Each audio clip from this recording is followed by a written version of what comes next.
Tilda Lochlaren, you find yourself outside your house with your mom and your brother. All the lights are off inside. Not a single candle is lit. Your brother still has his long sword out, and it's gently glowing with the minor light enchantment that he put on it earlier. And he's talking to you, Tilda. I could have handled it. Our father's blood flows through my veins. Any sword I take up, Tilds, may as well be a moonblade. And over his shoulder, Tilda, you see something beautiful. Take a mental snapshot, put it in a tin cigar box, and bury it in your mind garden. The moon is hung in the sky like an ornament. The star water starts on your left, wraps around the manor on the hill like a black feather boa, and flows to your right. Far in the distance, on the bank of the river, you see something reflecting in the distance across the eastern shore. There's a small creek there, a little rivulet of water that comes down off the mountain. Here, from several hundred feet away, your eyes focus on a solitary, bone-white, equine creature as it takes a sip of the creek and looks at you. You blink, and there is a streak of something diving in the night sky, a blur of gold and brown falling toward the tavern. You can see feathers and wingtips glimmering in the moonlight. You can see clay roof tiles shatter and spray like a starburst. The silhouette becomes clear, and for a moment, Tilda, everything is just beautiful. The composition is perfect. The muscular wings of the griffin rear up as it perches on the corner of the rubble and screams into the night. In the distance, the equine creature scatters and runs. You can see the emerald-colored plate mail of an elven soldier as he climbs into the saddle of the griffin out of the rubble of the tavern. And your brother and mother are staring too. The light on Rand's sword goes dim. A brief puff of wind finally arrives where you are, and you see your mom's hair buffet gently as she turns to look at you. Daughter, this is serious. For every moment before you now in your life, I've been able to shepherd you and keep you safe. Tonight, I don't know if I can. She grabs you and furtively kisses your scalp. Her words become little whispers, Tilda. Your brother is going to get killed if he's out there. I'm staying here with him. I have to publish something important. I have to write this all down before they burn our home down, Tilda. Go and get anyone you care about and find somewhere safe for tonight. You have to be safe. Let's be methodical about this. Laird has walls that are 10 feet high around his house. He has access to the river. So, St. Cyr Manor, I think that's one option. What else? Ran loves that stupid wine cellar in the North Bunker. I think if you drag some boxes over the entrance, it would be clandestine enough.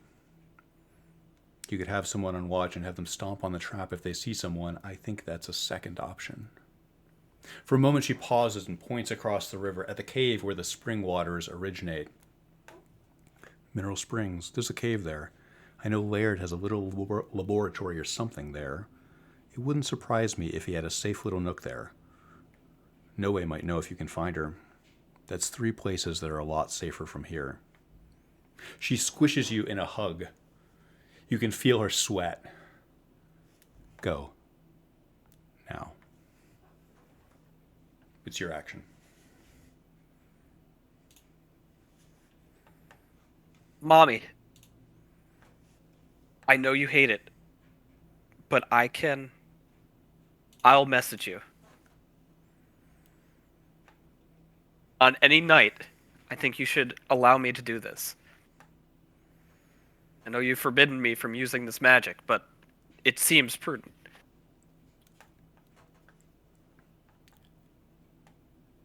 She closes her eyes and nods. What's Rand doing at the moment? Rand is inspecting his sword. He's looking at the hilt. When you think of him and look over at him, he looks over at you. I'm coming with you, right? Your mom I'm walks over and places her hand on his shoulder. You.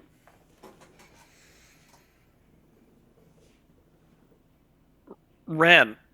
You're not going to leave her alone, are you?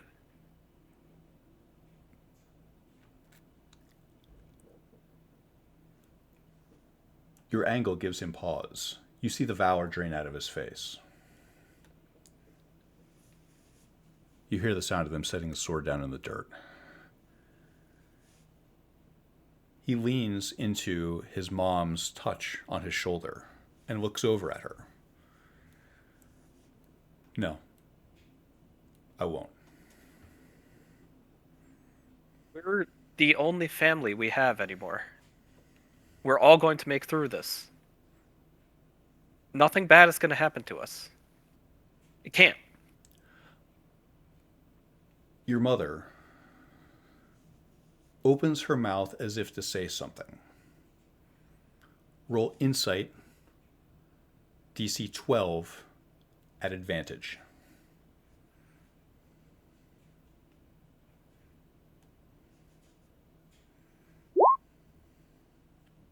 I pass. You realize that as you say, as you suggest, that your family unit will come through this intact, your mother, ever the prophetess, opened her mouth as if she was going to say something and paused. It remains your turn.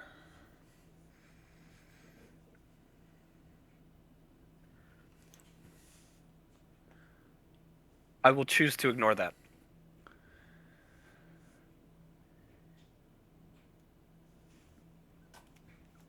I will say... Oh, quick question. Are we still under the supernatural Bless. bless that we Yes. received in session 0? You are still under the effects of Kareen's bless.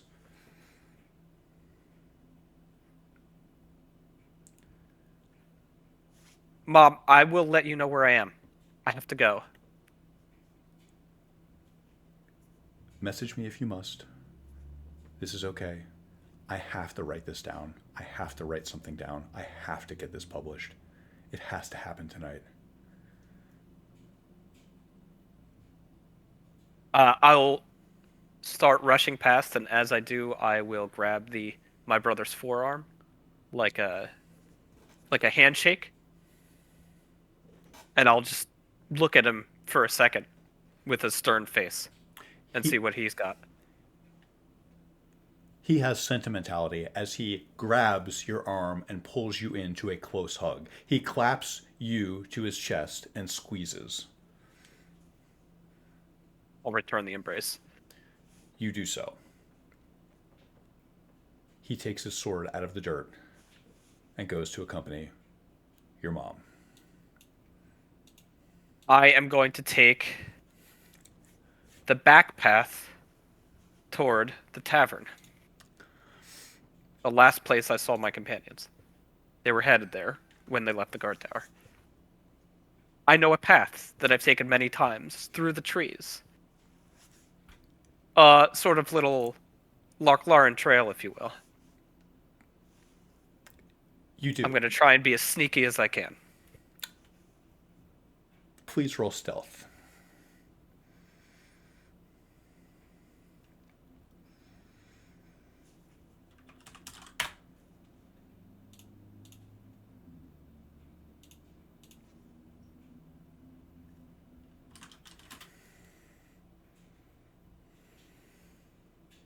Not a saving throw. Just checking. 7. Noted, Tilda. Walking along the southern back path, the Loch Laren Trail, you find yourself walking along a humid, chilly path that you have cut through many times.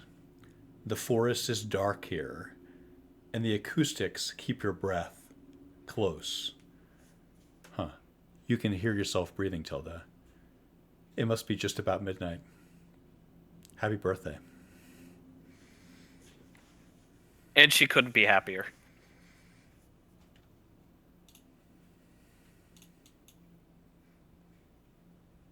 I'll crouch down in mimicry of the Elven Scout illustration in my Volo handbook that I grew up reading.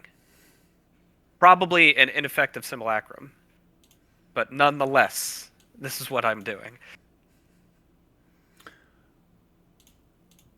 With your 7 on stealth, that's the best you can do, is imagining a sketch from a book and trying to emulate it.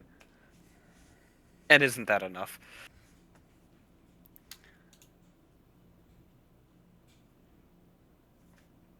On the other side of the map here, to the southeast, Julienne, you find yourself approaching someone as you move southward down the road past the rustic oaken walls of the Tankard. A figure is standing by himself here on the road that leads to the bridge. Over your left shoulder, on the far side of the tavern, you hear a sound like a ballistic smash behind you. But in front of you, you can feel the ground shaking, and you see 2 massive, mounted figures charging low and hard across the bridge.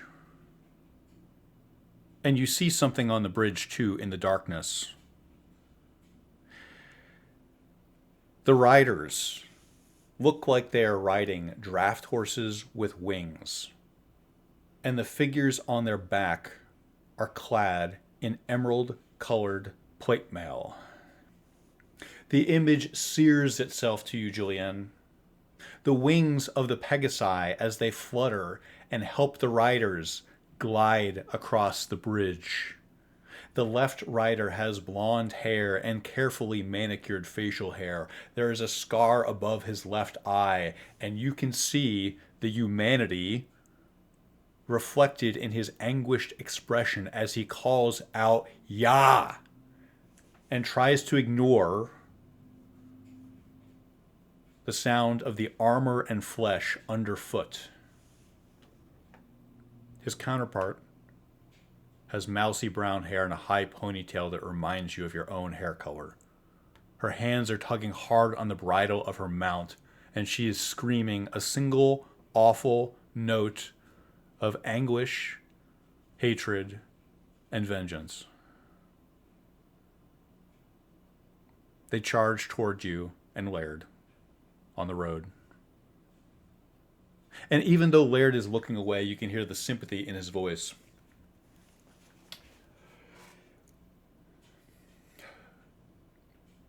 Geminus, twinned, Delabor, disintegrate. Laird sends all of the space between the subatomic particles of the riders to the plane of air. What is left is a whisper of carbonized ribbons and ash that is lost in the wind in seconds. I feel your power tonight. Laird turns to face you, and you see a little drip of blood coming from his nose. Julienne, where's my daughter? The action is with you, Julienne. Laird, are you alright? Are you okay? Your daughter is safe. She's up north. Where is she? I left her with the rest of my companions. And Rebecca? And yes. Also with them. Laird staggers a bit and reaches out toward you. I will rush up and grab him as fast as I can. You do so.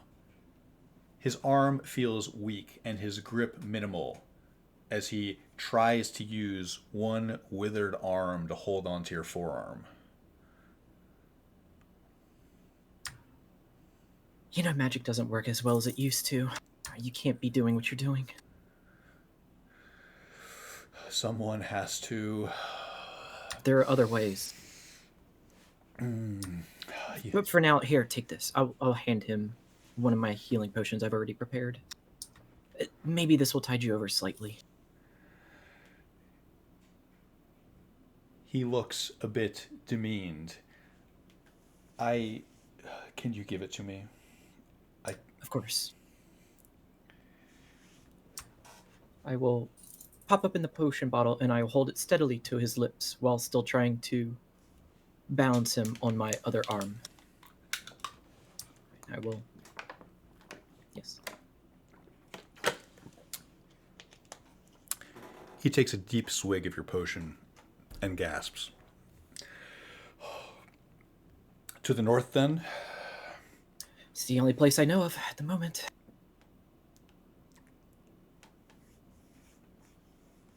So, I see nobody behind us. We might as well make way now, while we still can. We'll get you somewhere safe, and we'll figure it out from there. Or, if it comes down to it, we'll just use that impenetrable ego of Ed, throw him at the rest, and we'll be on about our merry day. We have solutions, but... Despite the circumstances and the war drums you hear from the distance, your comment about Ed gets a smile out of Laird. You can feel as you guide him along the sensation that you tickled something with him with this friendship.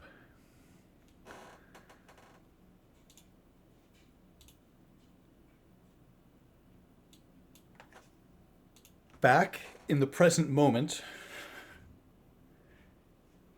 in the Lonesome Tankard, Kareen and Ed adopt a hurried glance across the table. So they exchange a hurried glance across the table. Ed stands and rolls his shoulders, adopting an athletic posture as he approaches the northwest corner of the room. Kareen studies her own reflection in the vase on the table before she prepares to cast the spell. Ed has a low, deadly posture as he growls and approaches. Didn't expect that. Nice bird. His bones will make a dozen good spears. I will wear his feathers in my hair. Erlen's griffin rears up. Its lion's body would snarl if it had not a beak. Instead, it sends a keening scream that knocks Muggs on the floor. The sonic scream briefly deafens you, Kaysen. You take 2 thunder damage. Noe clutches her head and falls to the floor hard. Her head hits the oak floorboards with a sickening crunch. Ed groans in pain while he throws himself toward Noe's body.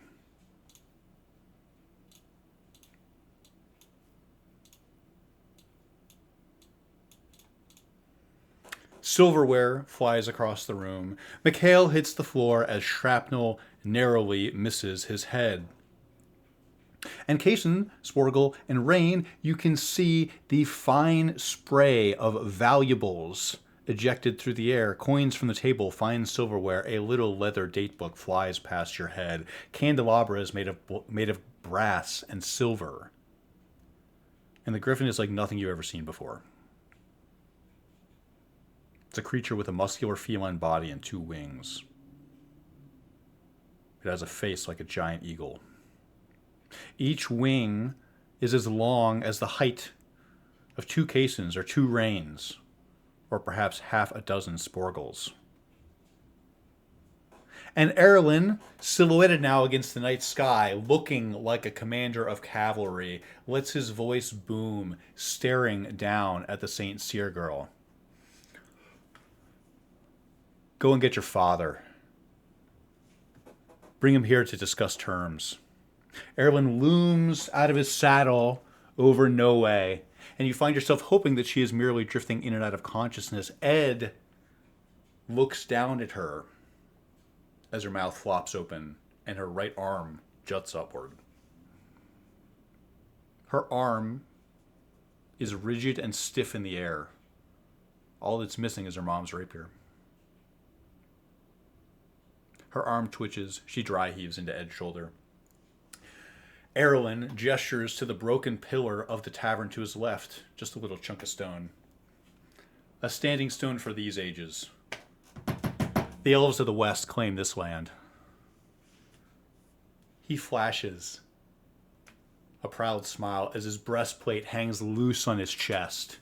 In his mouth, you can see the shine of his fangs. Roll initiative. Everyone, including if you're not on the map.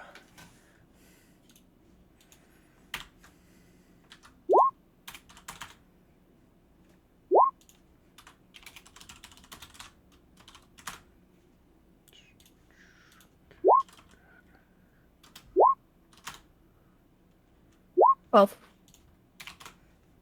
14. Hilda has a 17. Julian has a 19.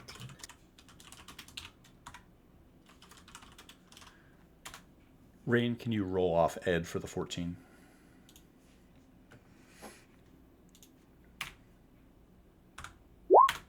Seven. You are 14 minus. I also have a 14. Give me your 20. Give me your d20. Rain's was a 7. Rain is a 14.7. Oh, mine was a 10 on the d20. A 10. Okay, you are a 14 minus. You're a 14 minus. Rain is 14 minus minus.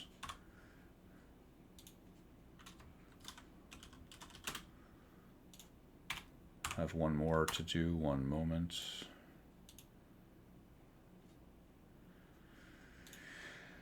Kareen also has a 14. Okay.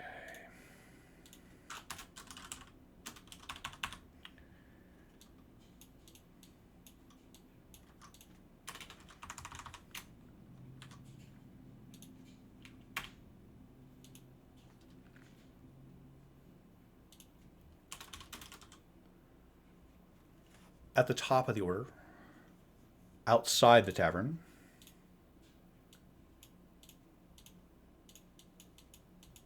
we have Julienne.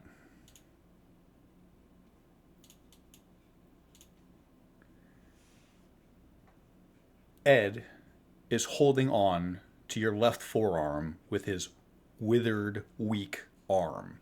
He is stumbling along with you. He shoves something back into your hand. It's the empty potion bottle. Thank you. I have several more on me if you need another. We have to keep moving. We have Do to as keep best moving. as you can. As best as you can, but not the strain. You'll make it worse. If you make it worse, this was for naught. He nods appreciatively, allowing you to lead him along.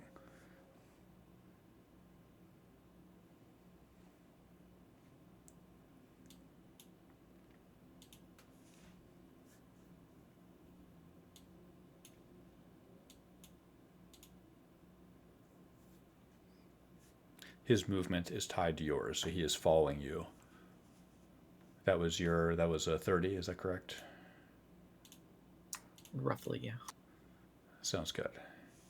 It remains your turn should you seek to do anything else. I cannot do anything else because I do not want to strain Laird by trying to do double time. And I will just keep any curatives or anything like that on the ready should he need them. Wonderful. You seek to accommodate Laird's slow, unsteady gait and move single time down the road. You can smell something like the sound of burning as you get around the corner here. With a 17 on the other side of this map, Tilda Lochlaren, you find yourself deep in the woods here, don't you? Kind of pushing through branches. You've been here quite a few times, but it is rather dark out. You're navigating okay. Have I heard the griffin screech? You absolutely did. You saw it land on the roof. You heard it scream. It echoed through the entire valley. I think I'll continue my approach, maybe a little faster. Is the moon out tonight? The moon is out tonight. Your brother Ran seemed particularly inspired by this when you saw him earlier at the bunker. And looking I'm up, gonna. Can I see it through the cloud or the tree coverage? Like it shines through? you can. Looking up, you can not only can you navigate by the moon, but it adds a certain incandescent glow to the forest, giving you a much easier time navigating. You believe in the moon, don't you? And you allow it to help you guide you through the dark forest this critical night when you truly need it.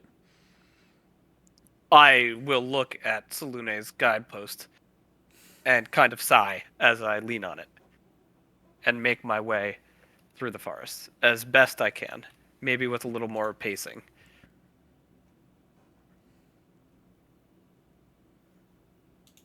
I don't know how far I'm going to get, but you'll let me know. I am watching you from afar.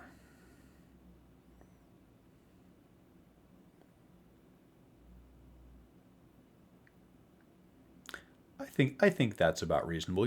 You scramble through the trees, guided by the moonlight. Next up in the order, Ed Severino inside the tankard.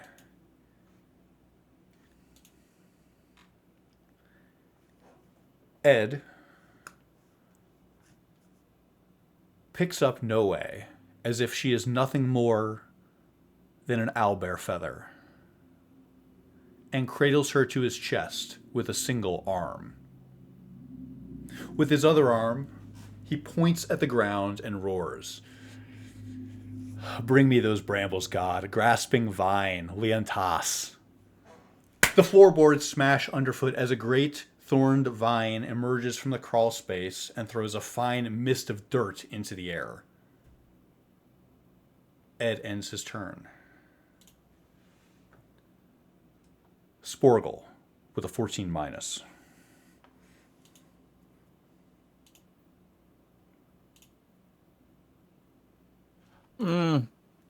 So, Ed Severino, where did that bramble appear exactly? Between where you and him are, he centered it one tile to his east. So it is right next to him. What is it doing? It is coiling up, raising out of the floor.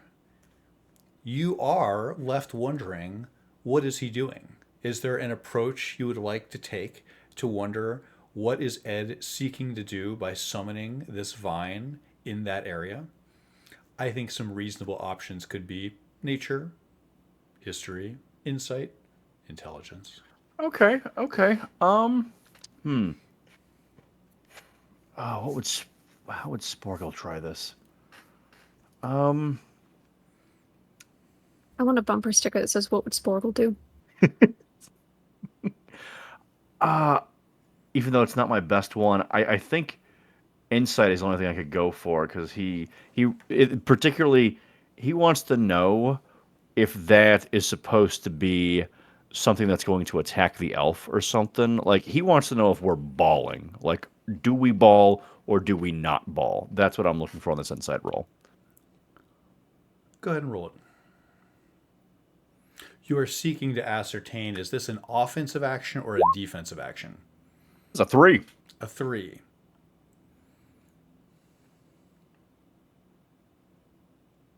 You attempt to discern, what is Ed planning with this vine? You wonder, could this be a catapult? Is he going to use the kinetic strength of this thing to launch something? With your 3, it seems reasonable enough. It remains your turn. All right, so he's not going to take any offensive actions then. Would it be possible for me to walk to this couch and kind of like slither behind it by chance?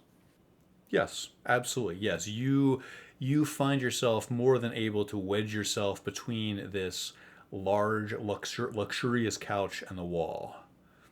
Okay, then I'm going to use my action to try and hide. You use your action to hide. Given the circumstances, I do not think you need to roll stealth. You are fully obscured back here. You are in total cover. Understood. And it remains your turn should you seek anything else. Then I will end my turn there. I have Rain with a 14 double minus. Is that skipping Kareem? Kreen is a 14 triple minus. Oh, very well. In Rain's mind, this has gone much more dire than they anticipated. Every dark spiral of how this could play out is reaping through their minds. It feels this griffin hunting them in the night sky, and they think of only one thing to stop that from happening. They've been whipping this sensor in a spiral over and over again as they perform this pirouetting action, almost as if one fluid motion to leave and stop this problem from happening at the same time. A coil of the sensor snaps to its endpoint like a whip, and from there, this cloud of niter gunpowder appears 5 feet behind the head of this elf mounted on a griffin, as crackling like fireworks. If anyone has seen those, they may be too fanciful for Evening Star, but Rain's here to bring them. He casts Fairy Fire on a 20-foot cone, or not cone, but square, centered directly behind this. Fuck It is yeah. a DC 13, I believe. Dex save.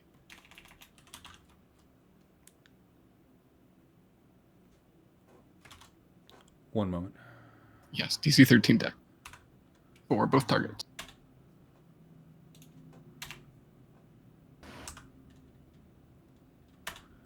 The Griffin passes. Erlen fails. Erlen's the target. Erlen's silhouette is illuminated by, if I may, a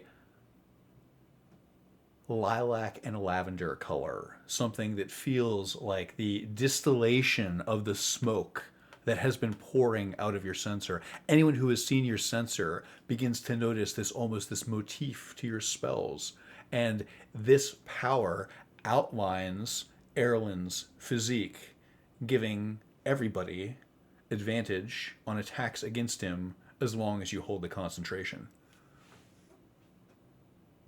In the same fluid motion as that spell resolves, the crackling of this firework, a single mote of fire snaps out. They produce flame, bonus action that I still had from last turn.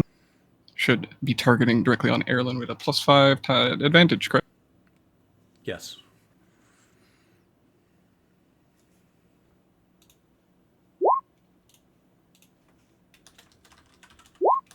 Uh, 23 and 21. Both hit.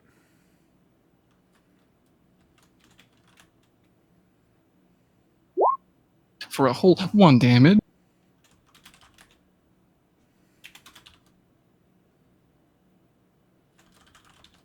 My job here is done. I will be using the remainder of my action to move 30 feet closer towards, I believe the doorway is to his southeast, correct? That is correct. Yes. Sort of southeast, directly south of Mikhail and Kareen.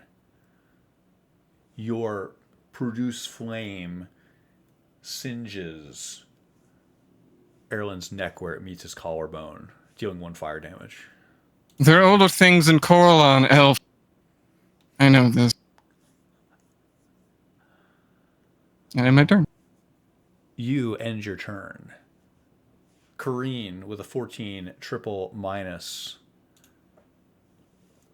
Kareen tilts her head in interest and hops off the bench with supernatural poise and calmness. She smooths her hair and tucks a lock of it behind her ear as she approaches Erlen fearlessly.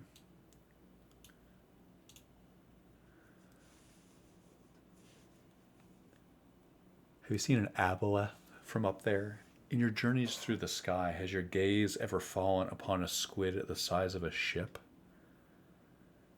Erlen looks a bit taken aback. Are you lost, Drow? Never. Kareen ends her turn. I have Kaysen with a 12. Okay, so before I start anything, I'm quite fucked up, aren't I? I've just lost a sixth of my health to thunder damage. I was prone at the end of the last session, and I'm also temporarily deafened. It's ringing in your ears. This griffin shrieks from merely 15 feet away. Yes, your head is ringing. You can't hear anything. Looking up, you can see Kareen saying something. You see Ed summoning this vine through the floor. You can't see or hear or feel very much other than that. I stand up with great difficulty, clutching at my head, and swivel, trying to focus my gaze on Erlen speaking in sort of like a muffled, garbled tone, but perhaps a bit louder than I intended to because I can't even hear myself. If you weren't up on that damn bird, I would take a fireplace poker and brand you with the goddamn son of Lathander and make you never forget the heat of the sun. And I'm going to attempt to stagger towards... No way. Am I able to move this far in the state that I'm in? 15 feet, yes. I think half your movement would be... I think you spend half your movement standing up from prone. You have half your movement left. You have 15 feet. You walk over to No Way, who is being clutched by Ed's arm. Ed's mouth is still open. He looks like he's preparing to cast another spell. No Way looks limp. One of her arms is sticking out strangely. I'm going to stand close to No Way, but make sure that I am not standing. I'm going to try to stand in this corner and in the way of not standing in between Ed and Erlen. Still learning how much I can do on a turn. Could I attempt to cast Lay on Hands? Attempt. That's an interesting word to pick. It is, isn't it? You... Case Go ahead, please. Kaysen hasn't cast Lay on Hands in probably 15 years since the last time he heard the echoes of Lathander within him before the disappearance of the Seldarine gods. Been too scared to know if there's anything still there or not, but in the heat of the moment, desperation is overtaking him, and he rambles out a nearly incoherently fast prayer to Lathander that makes sense only to his own ears, and puts his hands on Noe's shoulders and summons up memories of happier times, sunrises on a hillside with someone that he cared about greatly, thinking of sunrise after sunrise shared with someone special, and tries to conjure up those feelings of safety and purpose and just warmth and goodness, and tries to just force that out through his hands. Kaysen. Does it work?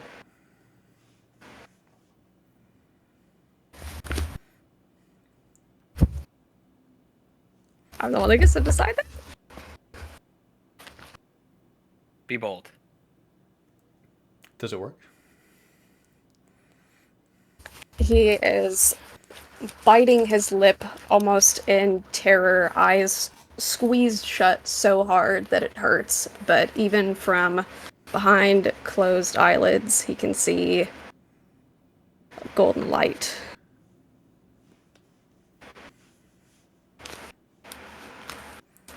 It works. You feel the warmth of the sun. You touch Noe St. Cyr.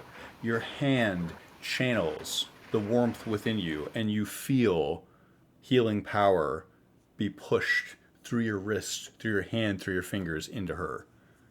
How much do you heal her for?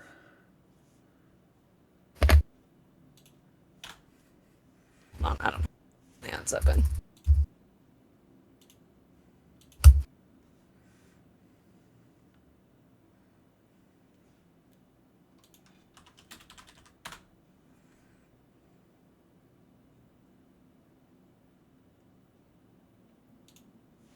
Level Sorry, one.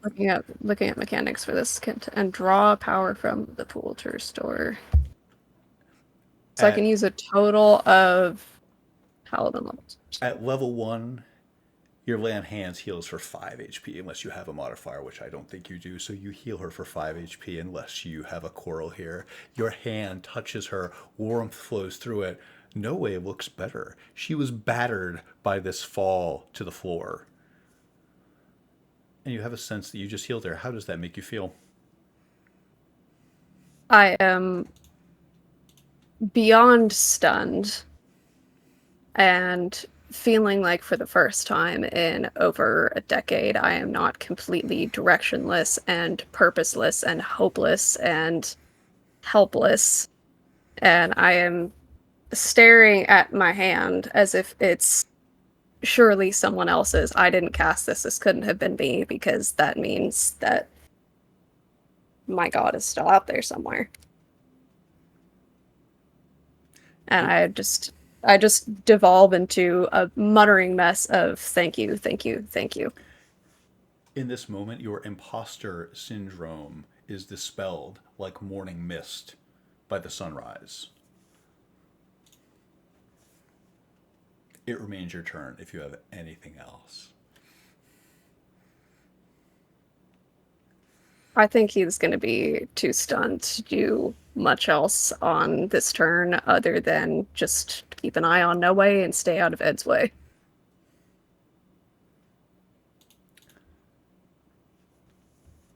The first turn ends. The wings of the griffin flap as it works to begin to generate enough lift for itself and its rider. At the top of the initiative order, outside the Lonesome Tankard, Julienne.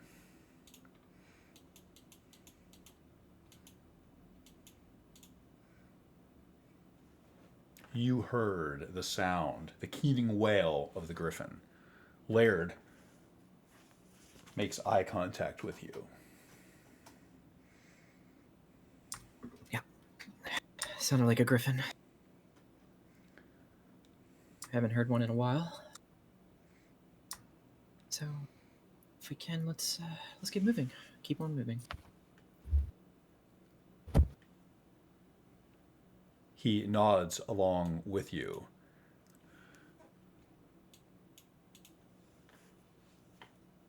He stumbles a bit at the crossroad here. His feet aren't quite cooperating. Roll Arcana, DC 10.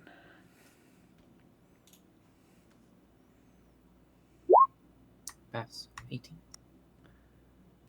It seems to you that there is a relationship between Laird casting spells and the degradation of his body. It remains your turn. How heavy does he look? Laird weighs about 120 or 130 pounds. He is thin, gaunt. Sizing him up, you can see that his ribs are slightly visible through his white robe. Even his face is a bit thin. He looks elegant. He reminds you a bit of Rain. Alright, obviously you can't walk. I'm going to lean down here. Just climb onto my back, hold on, and use the strap from my bag to keep you on as well. Make a strength saving throw at advantage as Laird tries to hold on to your back. Using your instructions and granting you advantage, he holds on to the strap of your sack. 18. You, with an 18, you have an easy time hoisting the delicate, frail sorcerer onto your back. He bounces around a bit. His ribs feel light. He even says, "Thank you." Think nothing of it. I'm sure you would do the same for me. Now, if you don't mind, hang on. We gotta get going. He does so, hanging on.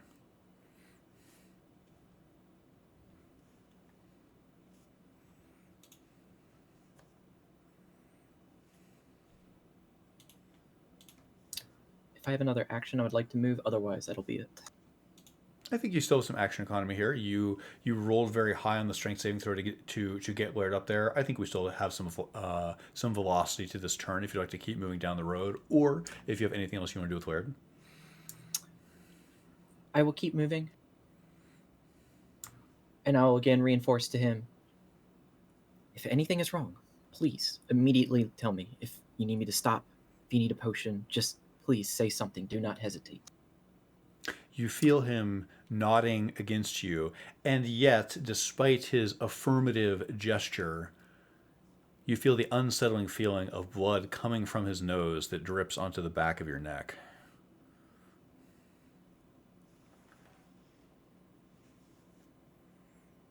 If you need a cloth for your nose, there's plenty in my bag. Your hand is right beside it. But if you need something to do, glance out behind us every so often, would you?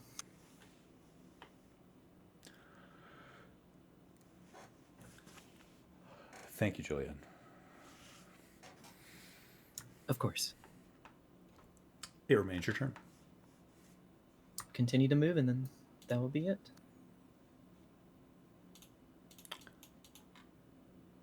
Opposite you, just to the west of Erlin and the Griffin, Tilda Lochlaren, being led by the moon.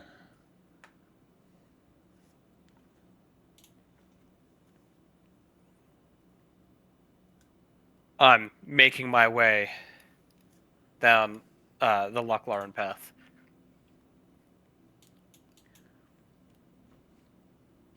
Remembering sneaking off to the tavern with my brother when I was a little bit too young for an ale.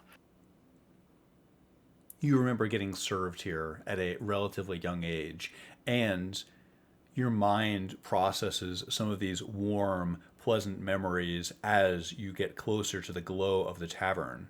To your right, at your 2 o'clock, you see Laird St. Cyr on Julian Willowstride's back as they come around the corner of the far end of the tavern.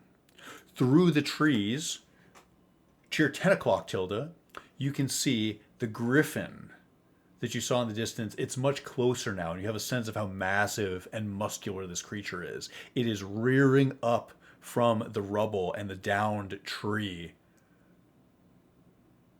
just through the trees across the road. It remains your turn. I am going to get low and try and use the trees as a screen so the griffin can't see me very well. And I'm going to trot toward the door. You do so, trotting along, staying low, trying to stay out of the griffin's sight by occluding yourself with the tree line. As you get closer to the road, you realize that the tree line ends, of course. This is an old path. You've been on it many times. What concerns you more, Tilda? Alacrity or stealth? Do you pick up your trot, or do you slow down?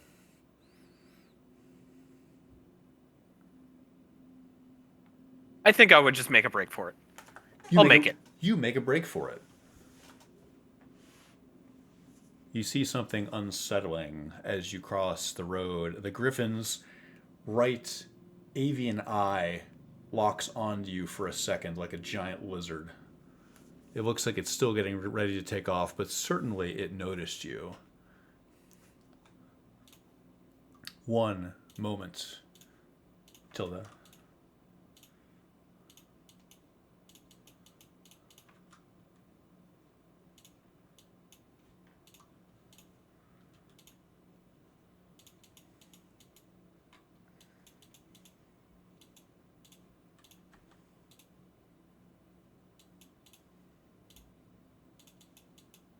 You find yourself somewhere familiar, Tilda. The covered entrance to the Lonesome Tankard.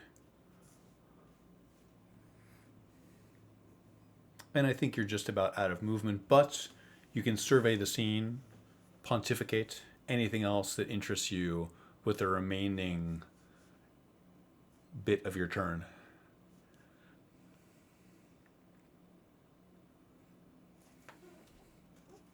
No, I think I'm good.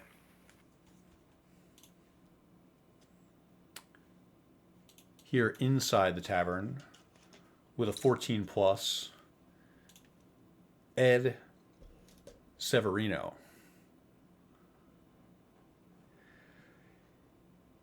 He sees you, Kaysen.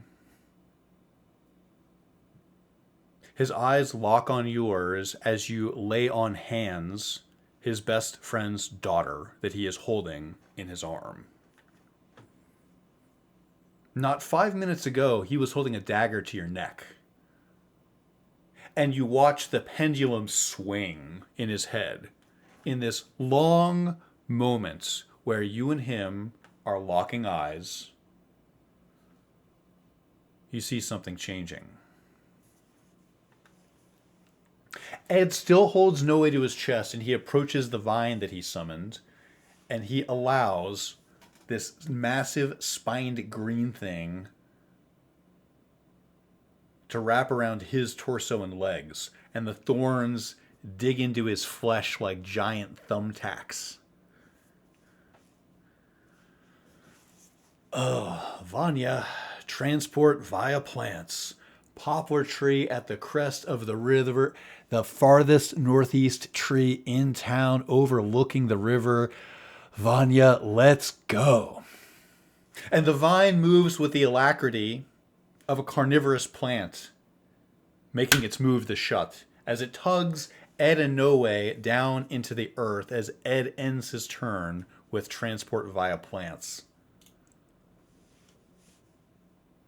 Okay, that's fucking cool. Sporgle.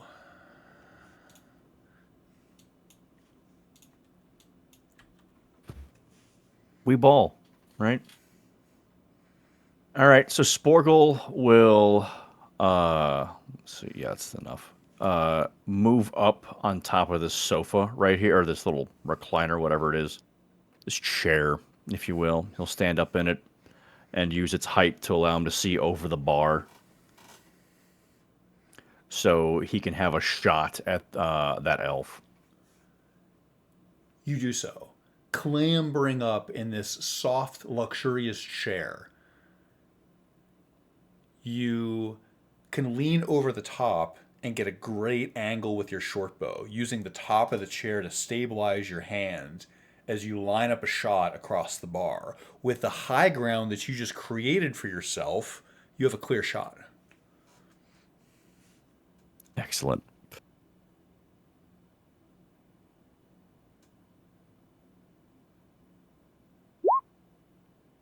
Nope, that's not what I meant. So that's a 24? Yes, 24. Who is your target here, the Griffin or Erlen? No, the elf. Erlen. You aim down, a 24 hits. Excellent.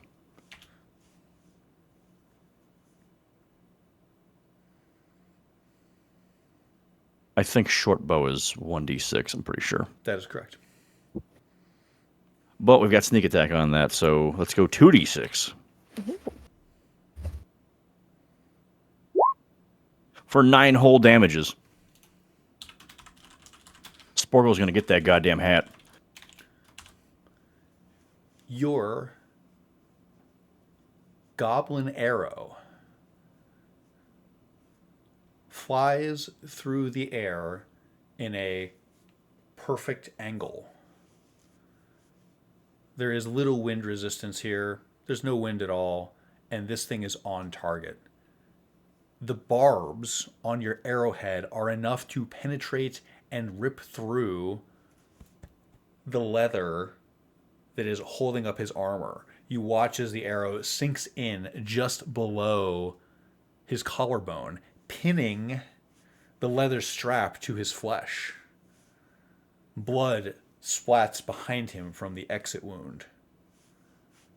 It remains your turn, Sporgle. That's all I got.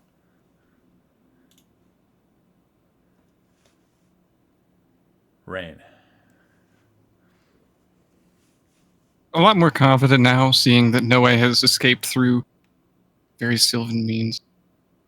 Rain will take 15 feet of movement north to get into range, producing one more produce flame and trying to take down this rider. He's afraid of the griffin, but he's a lot more afraid of it with something behind the rain. I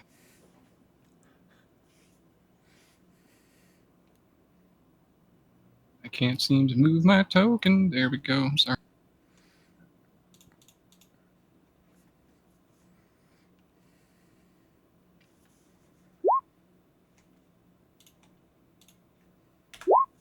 Uh, 15 at the best. 15 hits.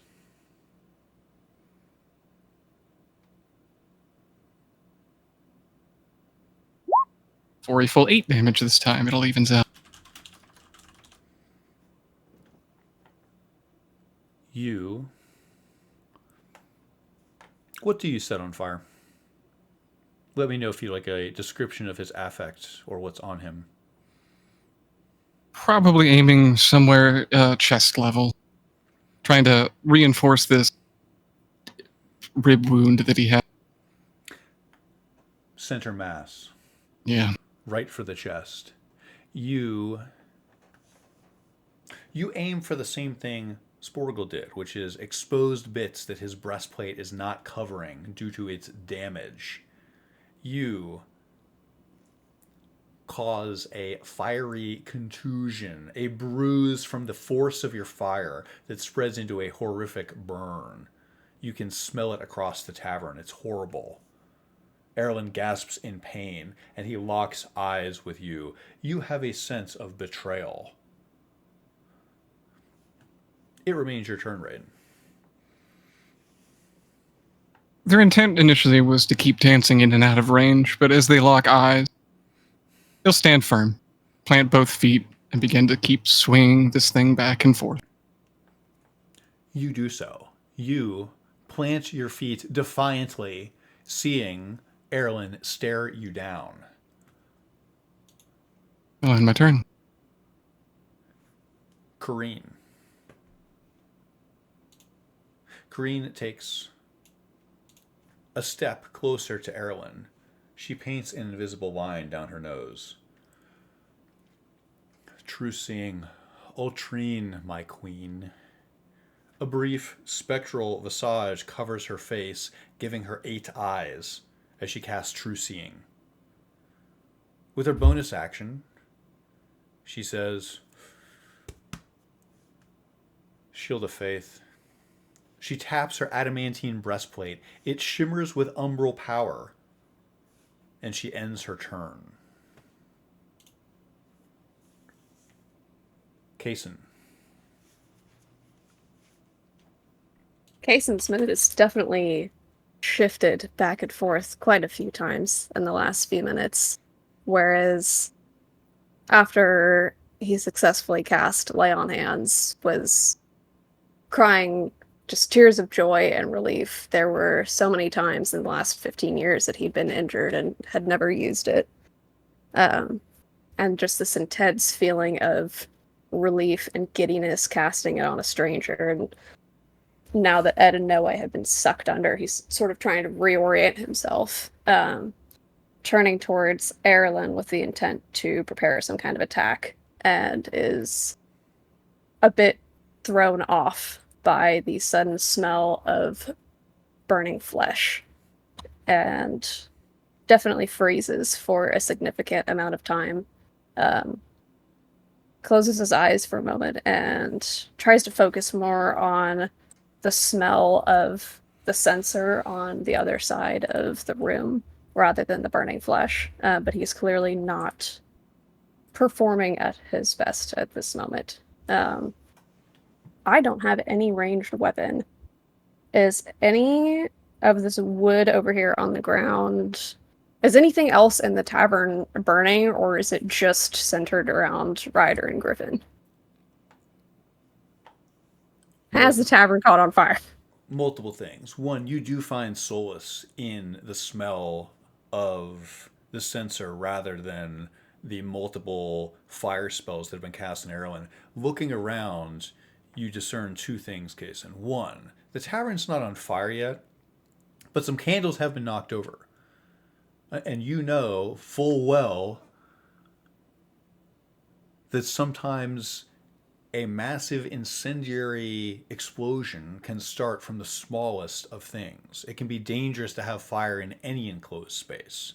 You also, looking over, you wonder how strong the tavern's walls could be. There's a lit brazier, a massive fireplace right over there. There's a pile of wood right next to it. If that bit of reinforcement fell from above there, you could easily see the entire tavern going up in flames. Continuing this thought, you see a lot of things that could be improvised weapons. Looking around, you see chunks of wood, steins, glasses, broken bar stools. There is a dense network of things that you could grab to throw should you choose to make your own ranged weapon. So could I move? Okay, so I could move 30 feet, grab something, and throw it all in one turn, right? Move 30 feet, yes. You can take your movement, you can take your action to throw something, 100%. I'm going to make a desperate attack, and for once, I'm going to be a man of my word. I will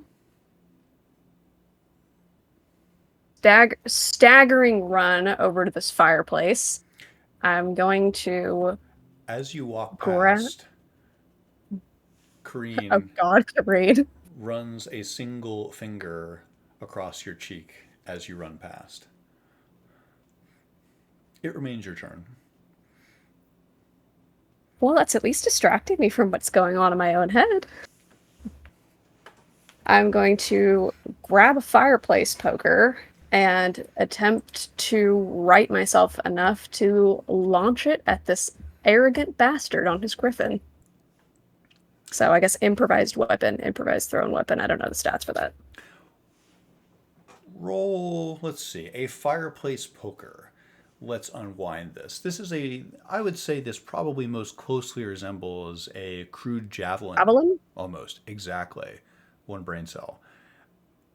When you throw this thing, you're having trouble getting a good ballistic arc on it.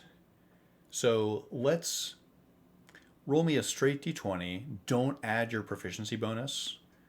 And I think this is more of a strength than a dex. So give me d20 plus strength. No proficiency bonus. Okay, d20 plus strength. Let's try that again. Or actually, we can just add strength, so it would be... Do I have strength bonus? Plus 2. Okay, it's a 7. With your 7, the fireplace poker. Go ahead. The advantage though. Should cancel out the yeah. disadvantage. As fairy fire. Yes. He is surrounded by the glow of Rain's fairy fire. Roll. Go ahead. Is Bless doing anything? Yes. You still have Kareen's bless as well. Forgive me, I should have told you to include that. Yes. You are also your bless. You add 1d4 to your attack roll, and even with that 7 is still going to miss. But with advantage, Can I hit the griffin? No, but no, you cannot. But what you can do is you can re-roll the attack to account for the advantage that you have. So give me another d20, add the bless this time. Same roll though, d20 plus strength plus d4 for bless. So the bless is to hit or the... Yes, to hit. Yes, to hit. Okay. I roll d20 plus. It's for attack rolls and saving throws. So plus 2 plus 1d4. Okay. It did not like that. Okay.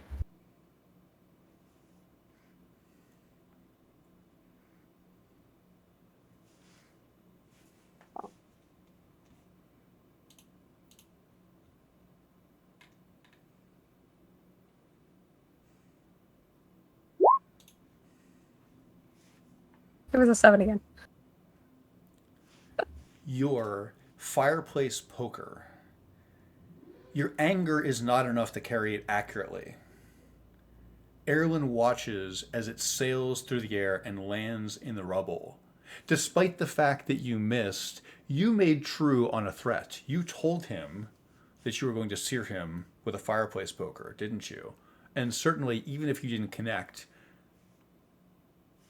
you adopt a posture It's a of... message. Exactly. And it remains your turn, Kason. I think that's all he's got in this turn. The round ends. The griffin gathers enough lift to rise up and out through the whole of the tavern. Chunks of mortar, wood, and roof tiles are pushed along with the buffeted wind. Erlen rises up and out.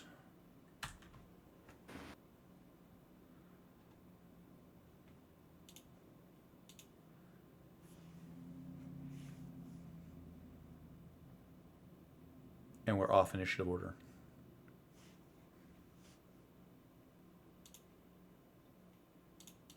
Speaking I'm of degree, rushing what into the Noe tavern. said about... Sorry. Kason. Beginning to agree with what Noe said about prisoners and their privileges to have hands. You find this experience creating edges for yourself in multiple ways. You find yourself creating a form for yourself. You feel uniquely drawn to Lathander, don't you? But you also feel that you're adopting a certain posture of vengeance. We love a little vengeance. Tilda? I'm rushing into the tavern, hearing a lot of commotion inside. You are rushing along.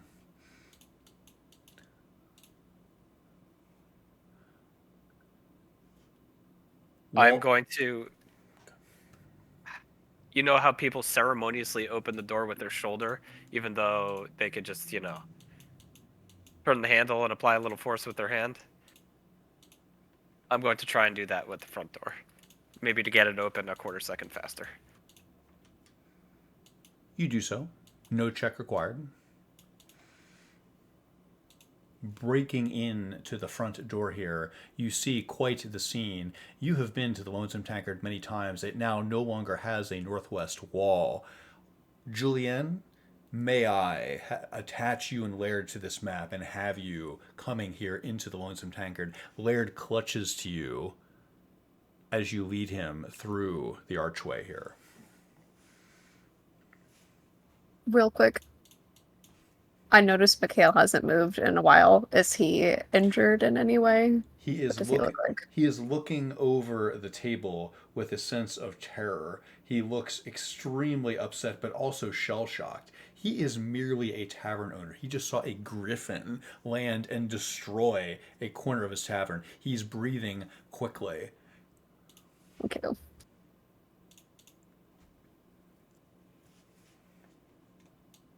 As his retinue barges through the door loudly, right through the midst of a griffin attack, Rain will turn on heel in a defensive posture, and the sensors spin will relax upon seeing Tilda come through the doorway. I'll advance to Rain. What's Always late to the party. A griffin. We'll have stories, truly. Let's get this... Let's try to burn this place down. Rain, in a... Clearly somewhere between shock and too much adrenaline, will start fiddling around with things, trying to pick them up. The lanterns on the floor, the mess of this cry, this burst of a griffin through the roof.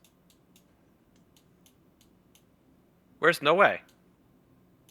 Oh, she got sucked through a vine. She's What? fine, alive, with Ed. Ed's taken her? She's alive, isn't she? Yes. Am Why I still wouldn't she deafened? be alive? A little presumptuous about her skill level. She thought it prudent to take a stick to a griffin. Should have been here for her. Yes, and thankfully we were. I heard a I- Casey comment. Oh, I'm sorry. Go ahead. Please continue. I've been a bit evasive, and clearly I've misjudged the state of Evening Star. Where is this man looking for me? Things have advanced faster than I thought. And I don't think I'm getting this soup tonight, he says as he's clattering around with some brazier, putting it back onto the table. Am I still deafened? Can I hear any of this? Partially, fully. It is coming together for you. You are slowly regaining your hearing as you recover from the thunder damage. But you see someone approaching you as you test your own ears and try to make sure that you are able to still hear. Corrine reaches out and touches your cheek again. You see that she's mouthing something. I look up at her and all I say is, I'm gonna kill that fucking Corellite. She says something back, but you're not sure what. She casts Heal on you. You feel yourself instantly restored to full health and faculties.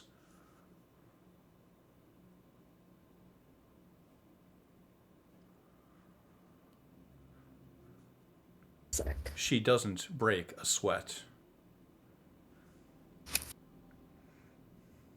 Thank you. That, yeah, that griffin sure can't scream. Thank you. I'm going to kind of tentatively walk past, unless there was anything else that she was wanting to say. She doesn't need to say a word, does she? When you thank She does her, not. she offers no response. She tilts her head and studies you. As you move to walk away, her hand briefly trails on your hip. She lets you go, but perhaps reluctantly. Oh dear. Sorry, Corrine, I'm terrified of pretty women. So I'm going to come over kind of to here because I couldn't hear anything, but I sort of saw Rain look in my direction. Oh, I see Mikhail. There was a Julienne cut in a moment ago, I believe. Yeah, so about this time, I imagine we would have made it to the door. Is it open or closed? It Or has slightly ajar? I busted it open. yes. You are still arriving sort of on the far end of Tilda dropping her shoulder and blowing it open. This only happened just a few moments before, so it has just swung open and it is still open. You can see right into the tavern here. Okay, in that case, I will just slowly meander in with Laird on my back, and as I see them congregating beside the tables, I'm going to move towards the closest chair, spin it around, and I will turn my back and gently set Laird down. He As fast as I relaxes into the chair. Where's Noe? Where's my daughter? She's fine. She's with Ed. North of the bridge, nearest tree. North of the bridge, nearest tree. I don't know what that means. Ed surely did. He mentioned he said something about poplar. Ed closes his eyes. He nods.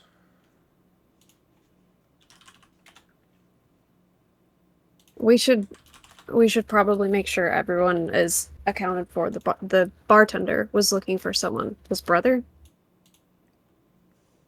When you say the bartender, looking over his shoulder, you see that Mikhail is picking through the rubble, holding things up and trying to find their right place. He shakes his hand suddenly as he must have grabbed some glass. While this is going on, Julianne will be cleaning up Laird from the blood and whatnot, and she'll look over as Mikhail cuts his hand, and she'll just say, Yeah, the wall will buff out. It'll be alright. I'm gonna actually. I was going over to Rain, but I'm gonna come back over here.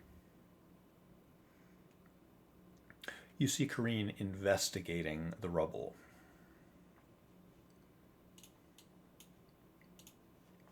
I'd like to approach Laird Sincere.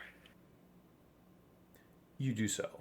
Looking over at you, he makes eye contact with you for a moment, Tilda, before he says something to himself. Visas, clairvoyance. He casts a spell for a moment. His eyes are closed, and then he opens them and looks at you. Miss Lockwaren. Mr. St. Cyr, I just came from my mother's. She refuses to leave the house, and she said that we should. You know about a cave? What did she say? I know about a cave. Mineral Springs? Maybe. She was convinced that we would lose our house, and that your house might be. I don't know. I really don't know. I was hoping you would know. She's usually the one with the prophecy. She said maybe talk to you. Tilda, I'm not sure. I don't know where No Way is. Tilda, slow down. Can't you see he's withering away right in front of you? There's so much happening, Julian. I'm sorry. And that's why you need to slow down and process it. I will look at Laird pliantly. You look at Laird. He rests his head on his own shoulder as he looks over at you. Well, certainly you are welcome at my house. I can't promise that it'll be the best birthday party you've ever had, but I do think you'd be safe there. As for the cave, I don't know why she'd want you to go to Mineral Springs, but it is more remote than anything here. Looking up, you can tell that he hears the same thing you do. Drums, again, closer. We should catch up with Ed. We need to find No Way. It sounds like he's taking him to our house, but that doesn't mean that's where you should go too. And why not?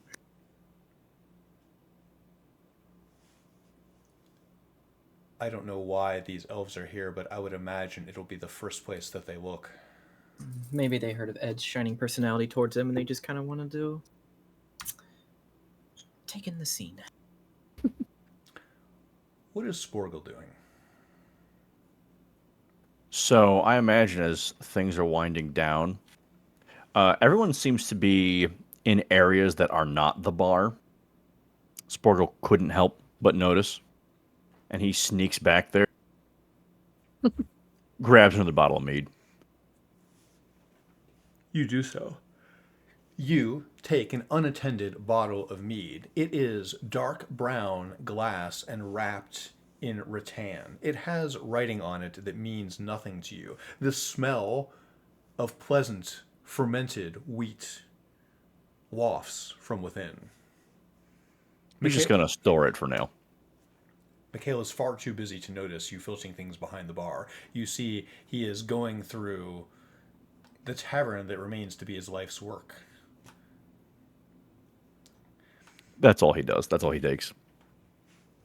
Understood. At this point, I would like to put my hand on Mikhail's shoulder and just kind of try to gently guide his attention away from the pile. And I'm going to say, listen, I know you don't know me and I'm an outsider. There's a lot of outsiders in the room right now that don't have any stake in this town, but we will help you rebuild.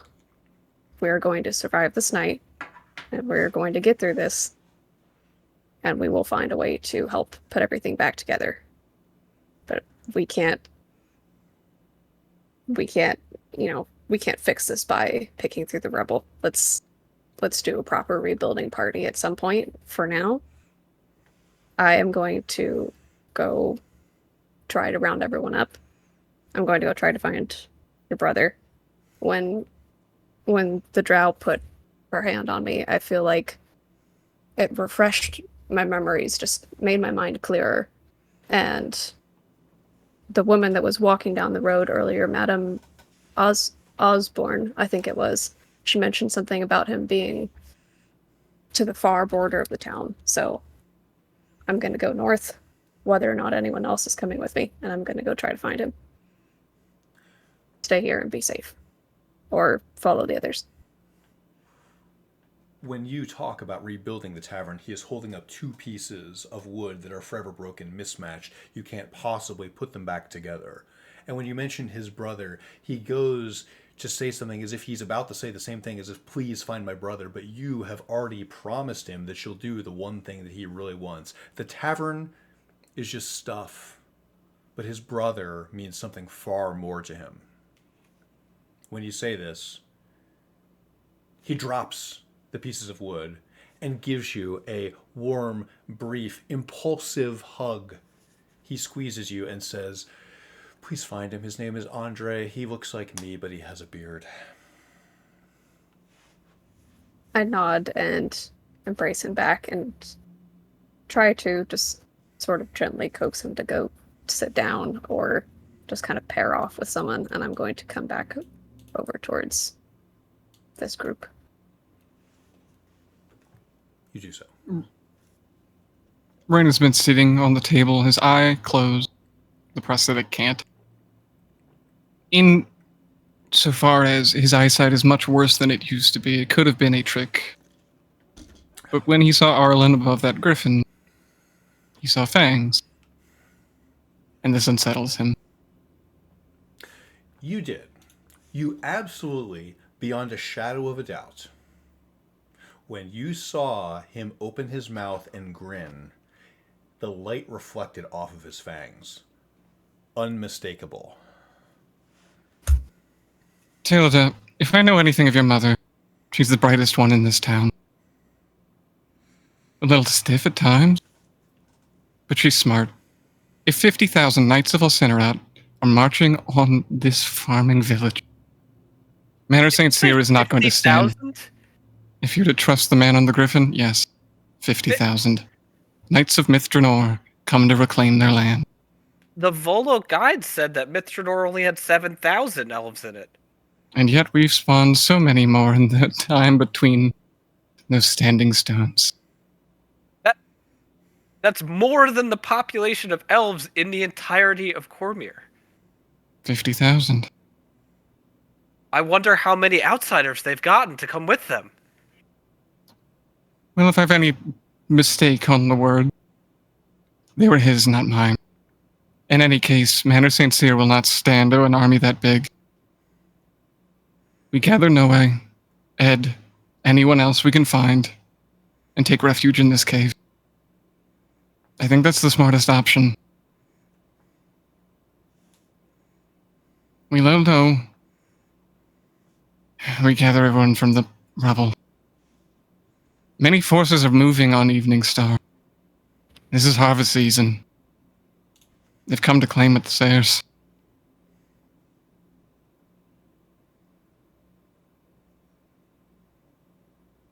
So we're just giving up? No. We're not giving We're up. protecting what matters. It's the people that matter the most. The town, I'm sure there are significant things here, but there's no town worth saving if it's empty. Normal means, I would agree with you. Magic has shifted. The world's in shambles, and things are different here. I have a theory. It's an unsettling one. Since magic was stripped from this land and given back to us so graciously, I think things have shifted. It might have shaken something loose, ancient. It could have just moved roots, taken up a new home, and I think it's here, in this dirt. And it's powerful.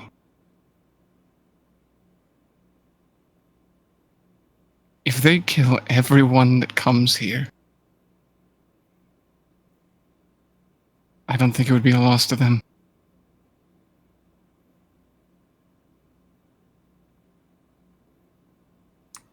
That just means we had to take it for ourselves first, right? You're right. And you're right, the person that I need to talk to. I know.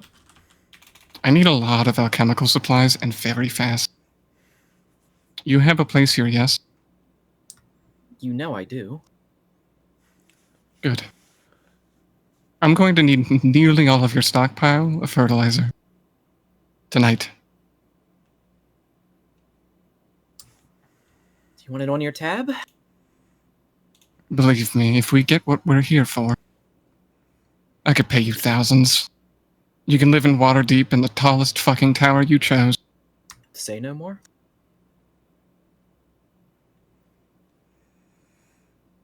We're getting nowhere. We need to move. I'm going to stand up and look at Rain like if there was something to ask it now while we're moving. But not going to say anything. I'm just going to stand up.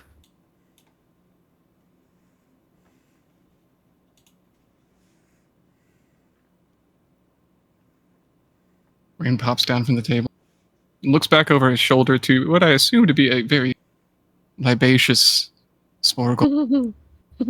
You look over, and Sporgle has like his sack open on the ground. On the table, he's reaching over, grabbing silverware. On the couch, he's reaching over, grabbing a pillow. And those are just, boom, right in the bag. Under normal circumstances, I would not consort with his kind. His aim is true, and he was impulsive. He shot within seconds. Are you coming? Loot. This way. I would imagine You had me at goblins are loot. good trackers. Sporgle like cinches up his bag, and puts it over his shoulder, and he's, let's go get that loot. Simple, but useful.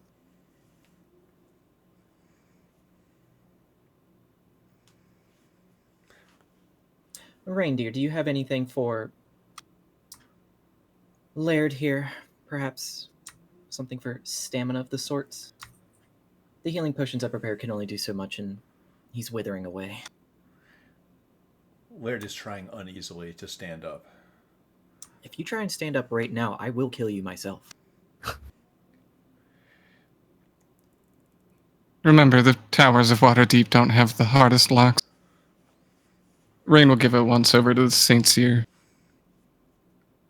He's ancient, right? At this point, elderly and pox.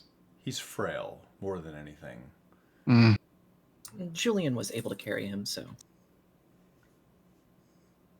I came a little underprepared, no carrot.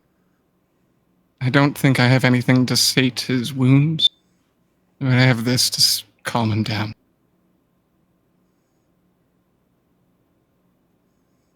Rain will produce the sensor, and just... It has a latch insofar as it could go over a shoulder. It is supposed to be worn over the breast, and he will dangle it across his frail body.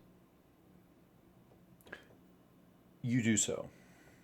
Laird is still struggling to try to stand up, and when you threaten to cut him down, Julian, he understands that this is humor at this dark time. He says, well, you're going to have to help me stand then. We have to go get No Way. We have to meet up with Ed.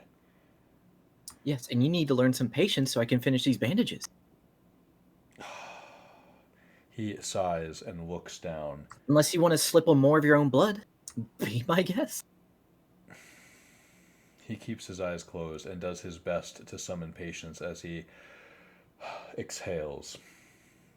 I move to his other side to support that side of him in case he tries to stand up.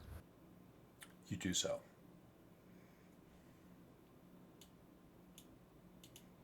Okay. Is there somebody stronger than I who can take his other flank? I'll help.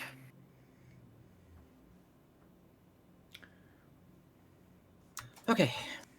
You two, get level. Lift on 3. Keep the weight balanced. Do not let him put any weight himself on his feet. Understood. As the party prepares to leave the Lonesome Tankard, as you set your direction for tonight, we will close the session.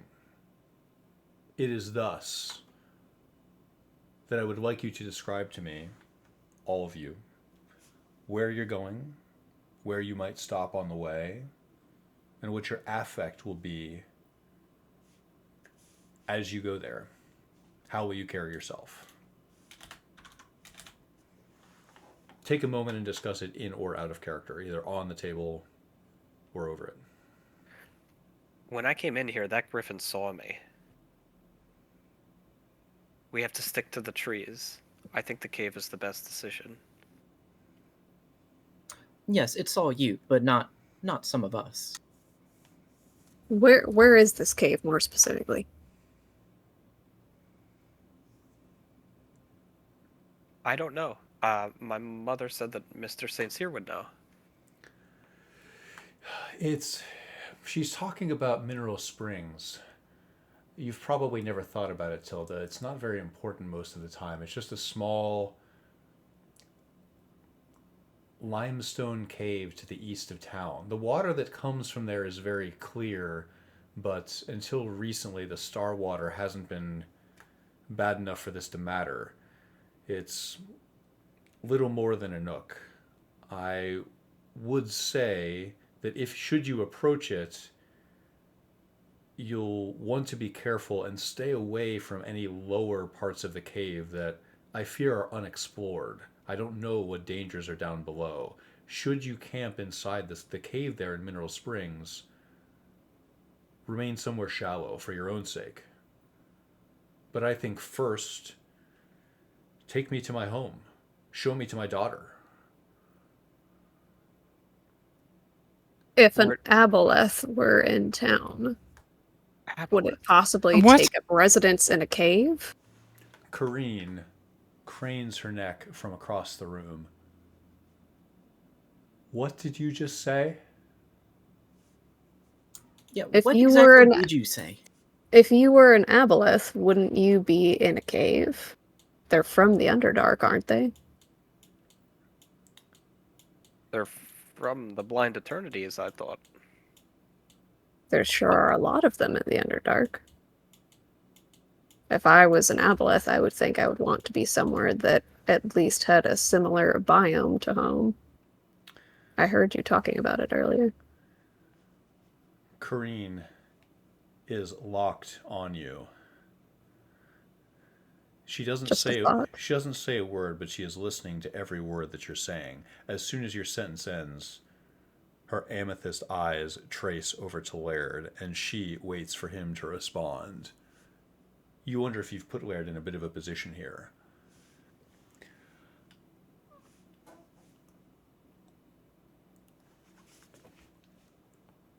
I don't know anything about an aboleth, but I can't imagine one would be able to take root or live or even travel through such a small cave.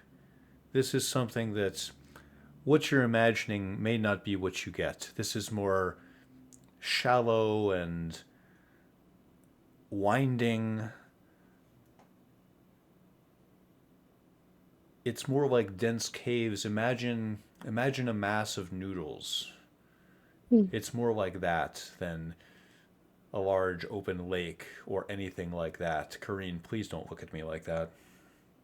I'm just wanting to make sure that we're not getting out of the frying pan and into the fire. We all have limited energy after tonight, and I want to I make think sure you need that to we're worry walking in the right on direction. more important things at the moment than what ifs and mystical creatures living in a cave. Look, I mean, understand we all just did see a look. griffin. Yes, griffins haven't been around. They're in the sky. Whatever you're talking about is. Look, Human. I know we've just met, but you're distracting from the main point. We need to get Laird back to his house, and we got to get Rain whatever he needs. for whatever weird idea he has this time. I'm gonna It's look. something that needs to be done. I'm gonna look between Kareen and Mikhail, trying to figure out just what direction everyone's going in. He's not just staying here, just him, is he? Mikhail is staying alone at the bar, from what you can tell. Looking over at him, you wonder, where else is he going to go? Kareen is looking at you curiously, Julianne. There's nothing mythical about this creature other than its danger. It's real. It's here somewhere. In fact, if you smell anything over there that is even slightly out of the ordinary, you'll come here and tell me, right? And seeing you looking at Mikhail, she very perceptively reads your mind, Kaysen, and says, I'll stay here. I've always wanted to have an entire inn to myself.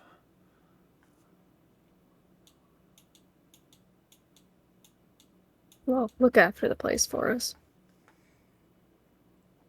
She reclines on one of the benches as if it's her throne.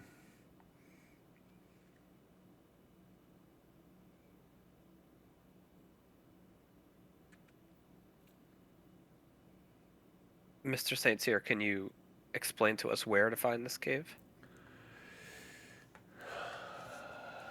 Take me to my daughter. But I'm sure you have maps in the manor. It's just across the river. It won't be hard to find, Tilda. Just follow the water. If you're heading east out of town, there's a tiny little brook. That's why it's unconscionable that an aboleth could be there. A creek, perhaps 6 inches deep. Follow it to the east. It has a pure water source. That's all. It's a cave no bigger than this tavern.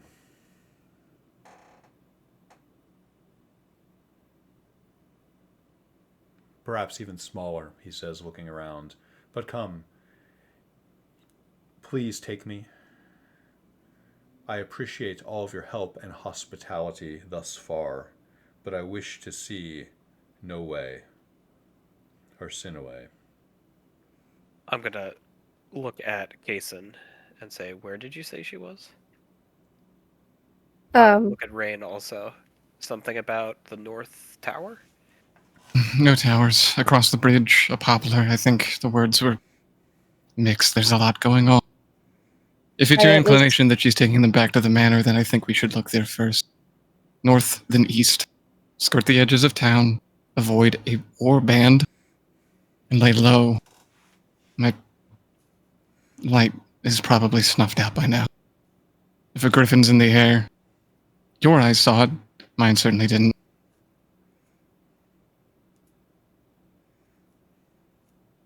Well, I think Ed's a little bit difficult to miss if he's trying to be seen, especially. So hopefully they'll avoid the griffin and we'll be able to find them just fine. So, yes, let's get going. It seems all roads point to north.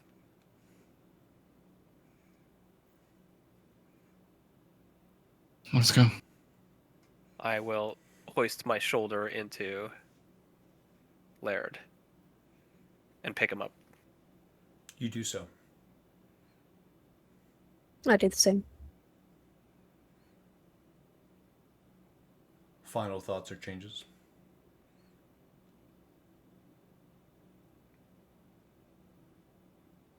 We end the session.